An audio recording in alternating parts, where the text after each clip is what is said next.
Protect your DNA. BioPQQ can promote formation of new mitochondria. Infowarsstore.com. So President Trump takes off for his first foreign trip, and it is set to be a doozy. He will be traveling to Saudi Arabia, Israel, Vatican City, Belgium, and Italy. The first, of course, which will be Saudi Arabia. Now, this stop obviously will be honoring the religion of Islam, Judaism, and Christianity.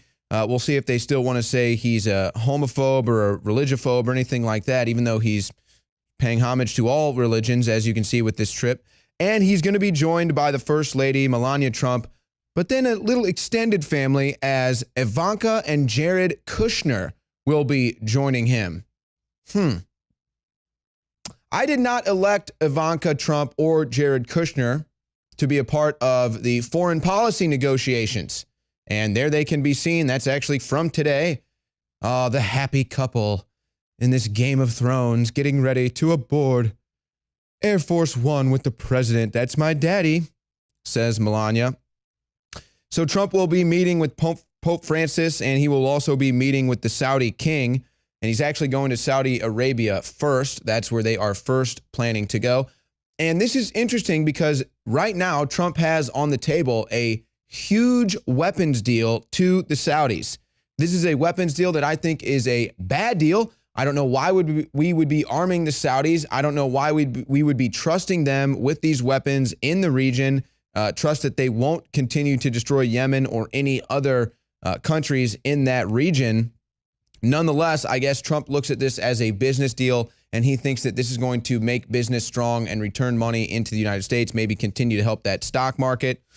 Maybe he has some, or his family has some Lockheed Martin and Raytheon stock. I know they have Raytheon. I'm not positive about Lockheed Martin. But nonetheless, isn't that just great that Ivanka and Jared Kushner are joining the president on that trip? I did not. I was a bit soured by that. But this is what's really souring. Right after the president takes off, and I mean just moments, perfectly timed, or perhaps a coincidence, right after Air Force One takes off, the New York Times publishes this.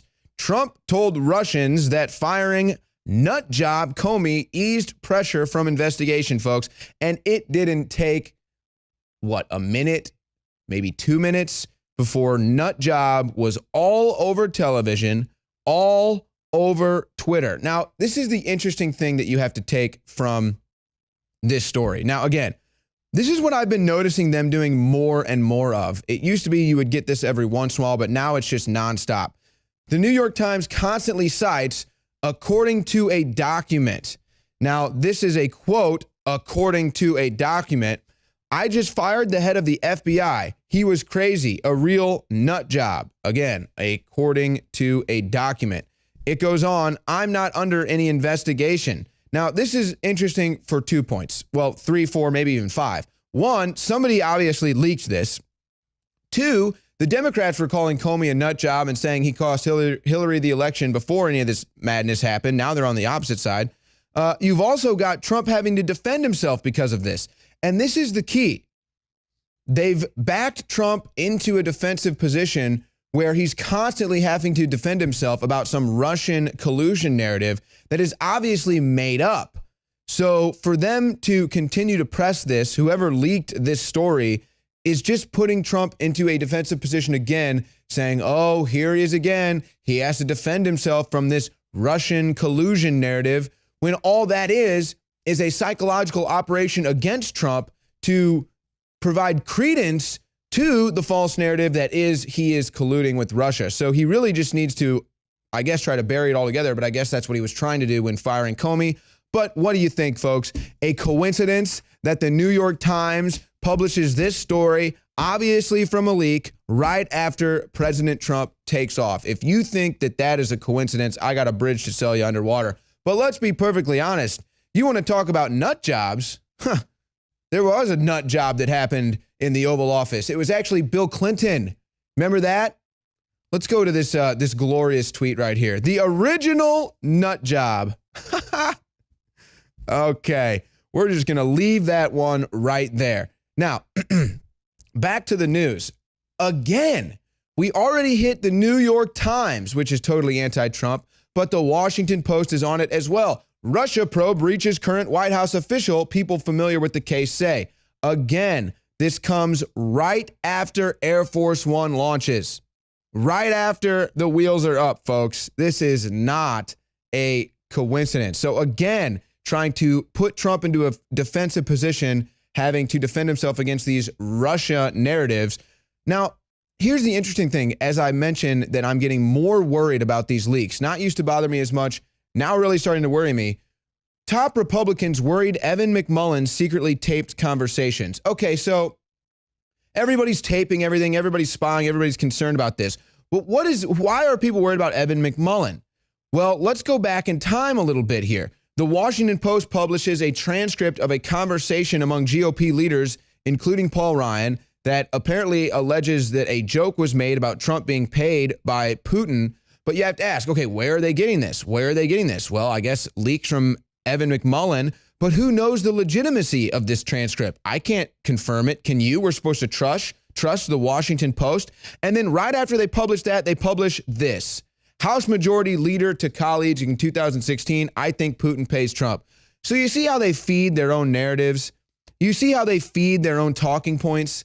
This is a classic technique of the left, a classic technique of the Democrats. And we'll see what happens when Trump gets back and identifies and perhaps even fires some of these leakers that are leaking these stories out while he is in the air. They're complaining about Trump having a back channel with Putin. Oh, leakers say that Trump was trying to make a back channel with Putin.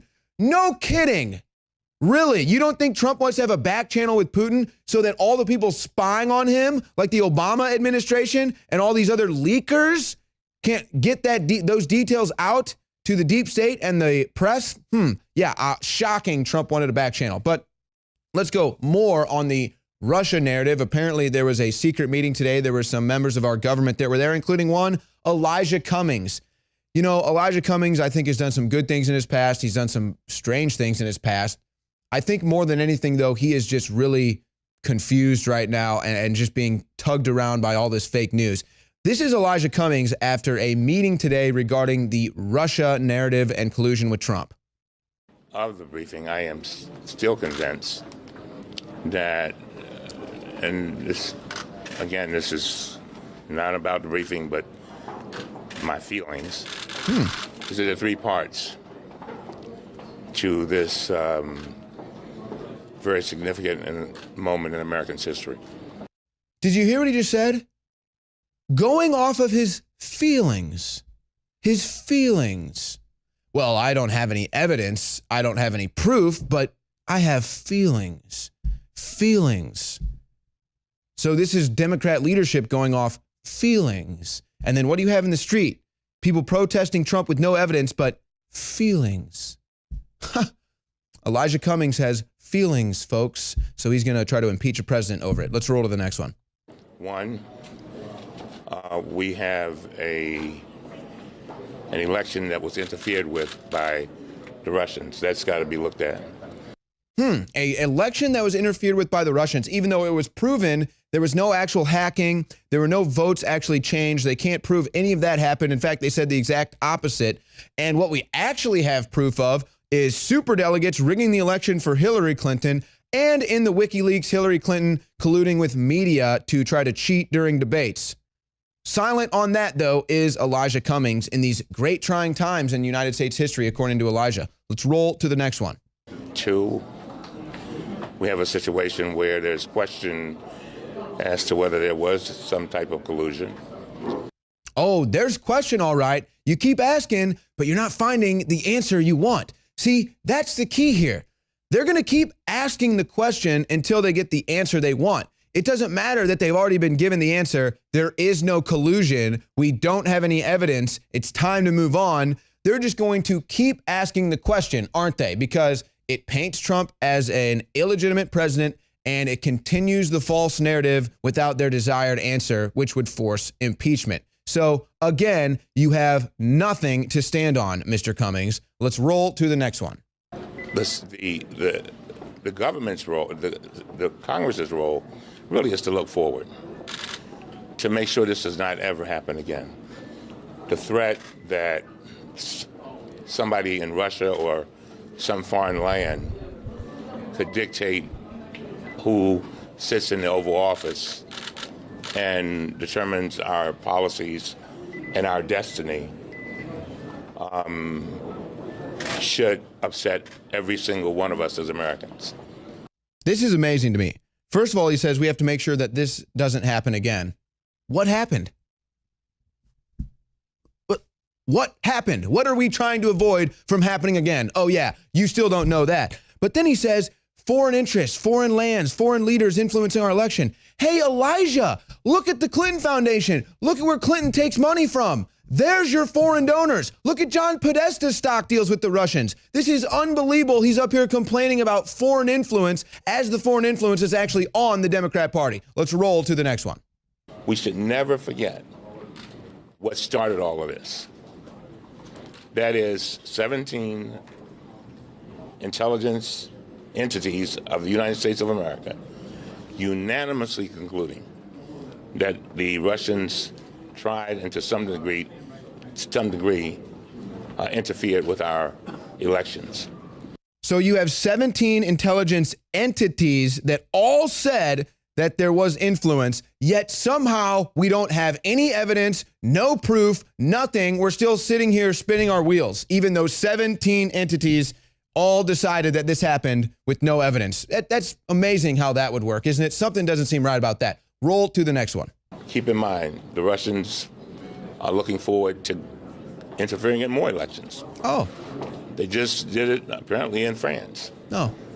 Okay, so the Russians are now interfering in every election, and if the undesired globalist result doesn't, or if the desired globalist result doesn't happen, then it's Russia's fault. That's nice. They've painted that narrative for the future. Roll to the next one. Hopefully now we can move forward. The American people wants us to do things for them, and it's their turn. It's their turn to have us do some things for them. That's right. So quit wasting our time, our money, and our resources on this witch hunt of a Russia collusion with Trump narrative. You want to do something for the people? Do something for the veterans. Do something for the American people that are homeless in the streets. That's what you can do for the American people. But Elijah Cumings doesn't understand that. He wants to spin his wheels about Russia. Roll to the next one. Mr. Issa was just here talking all about it, Congressman. Oh, he did? Okay. Well. Whatever he said. What did he say? Oh, these times are so important. This Russia thing is so important. It's so important. Oh, yeah, but then he's just going to crack a joke about it and everybody's going to have a laugh. It must be real dire straits that we're really concerned about Russia as you're cracking jokes about Russia. Give me a break. Roll to the next one. If there is any moment that the press in our country's history has a major role, it is this moment. This is your moment. You have got to put it out there so people can understand what is going on. I have said it before, and I'll say it again. This is about the fight for the soul of our democracy. We cannot afford to lose this one.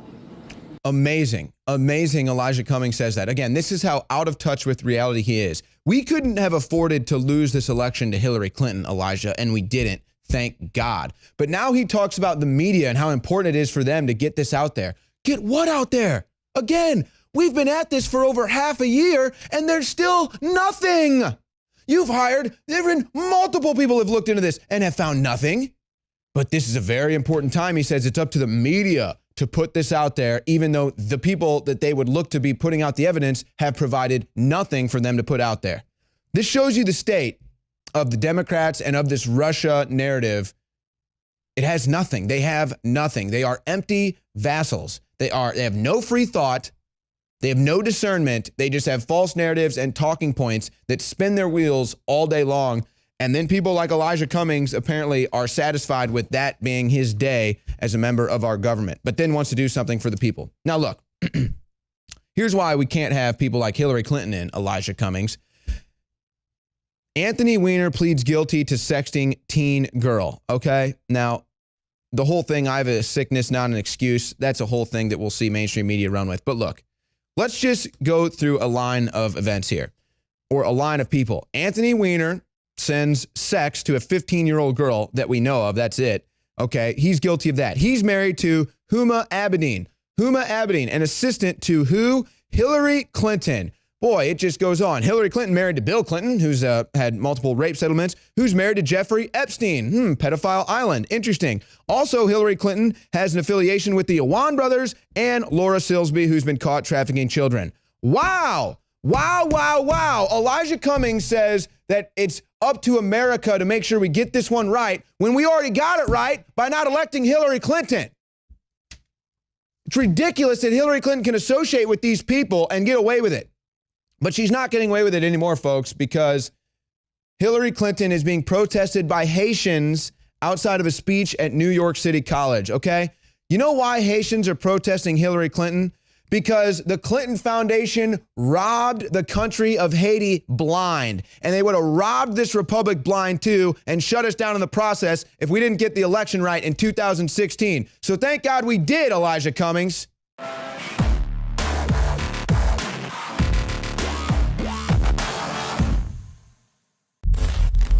The reason Infowars Life has 5-star ratings on major third-party sites is because I want products I'm going to use for my family. I take this, my family takes this, and then it funds the operation with the most hardcore, truthful information you're going to find anywhere. So what you find in our news is the same thing you find in our products at InfowarsLife.com. If I ever forget to take them, I have a noticeable difference. I don't feel good. The nascent iodine is one of the ones that was life-changing for me. Yeah, I actually have just run out of my super female. I had a few bottles at my house and I've been taking it again, hitting the gym once again. Very exciting, feeling great, looking good. So, and I know my hair is luxurious once again. So obviously the super female is amazing. I love it. Nascent iodine is essential. Survival Shield X2. If there's one product that I would say is life-changing that I would suggest, it's Nascent iodine Survival Shield X2. It's got a 5-star rating. It's a win-win. InfowarsLife.com.